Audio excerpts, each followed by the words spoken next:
Big, strong Henry. Winter was coming to the Island of Sodor. Everyone was getting ready for the cold weather. Thomas and Emily delivered coal. Percy collected freight cars of firewood. And Farmer McColl was building a shed for his cows to keep them warm. "Farmer McColl needs lots of bricks, iron, and concrete," boomed Sir Topham Hatt. "I need a strong engine to fetch them." "I can do it, sir," puffed Henry. "You're not as strong as I am," puffed Gordon. "I'll do the job, sir."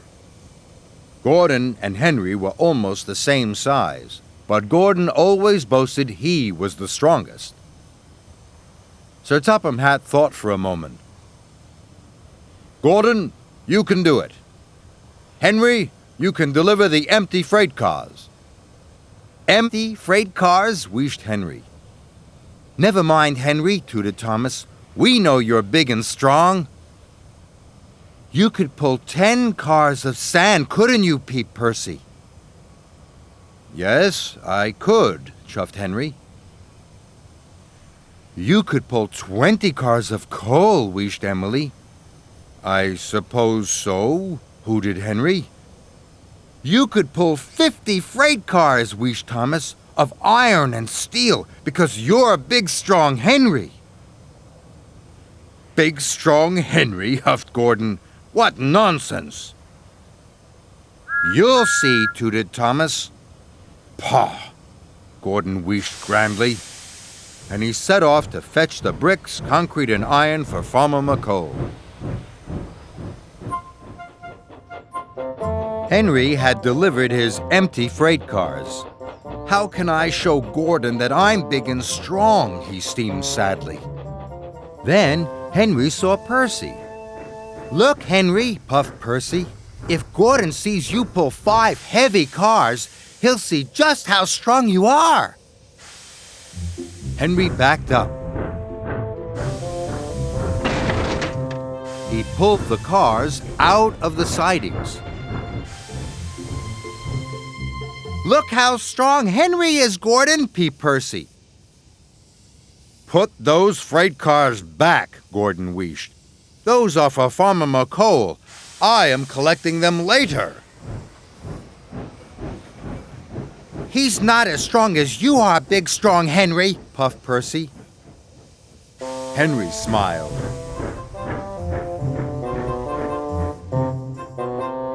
"I like being big, strong Henry," Henry thought. Henry saw Thomas waiting up ahead. "Look, Henry," tooted Thomas. "There are lots of heavy freight cars." "Here comes Gordon," whistled Thomas. "And here comes big, strong Henry," hooted Henry.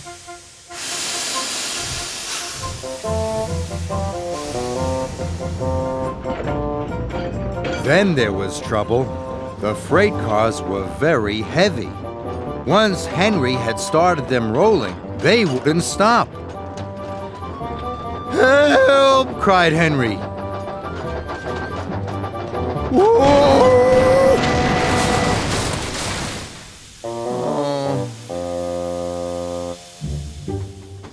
Edward brought Rocky to lift Henry back onto the track. And he also brought Sir Topham Hatt.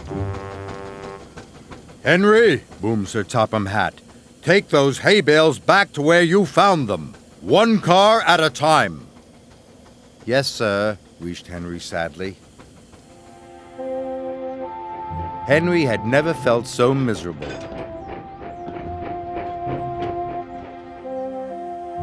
Gordon had delivered the last freight car to Farmer McColl's new shed. "Now, Gordon," boomed Sir Topham Hatt, "you can go and collect Farmer McColl's cows."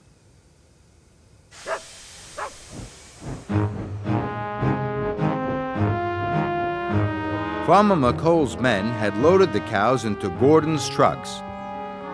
Gordon was feeling very proud of himself. "Pah! Poor old Henry," he laughed. "He's not big, strong Henry at all." Gordon set off. He was laughing so much, he didn't see that the car doors hadn't been shut properly. "Hello, Henry," whistled Gordon. "Hello, Gordon," hooted Henry. And then he noticed something. "All the cows are leaving your cars, Gordon," Henry puffed. "Oh, no," wheezed Gordon. "What am I going to do?" Then Henry saw something else. Some of the cows were eating the hay bales on his car. Suddenly, an idea flew into Henry's funnel.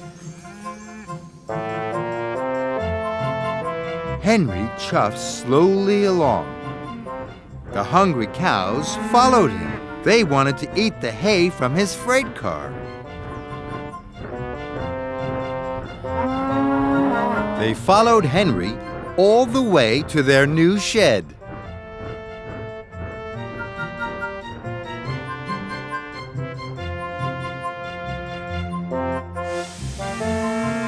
Farmer McColl was very pleased.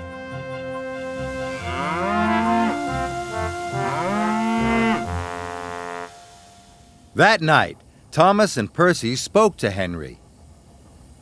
"We're sorry we got you into trouble," Thomas tooted.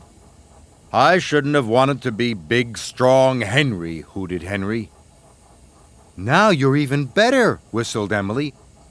"You really are very helpful, Henry." Henry smiled. "Even the strongest engine needs a little help sometimes," chuffed Henry. "Don't you agree, Gordon?" Gordon's face went as red as a signal.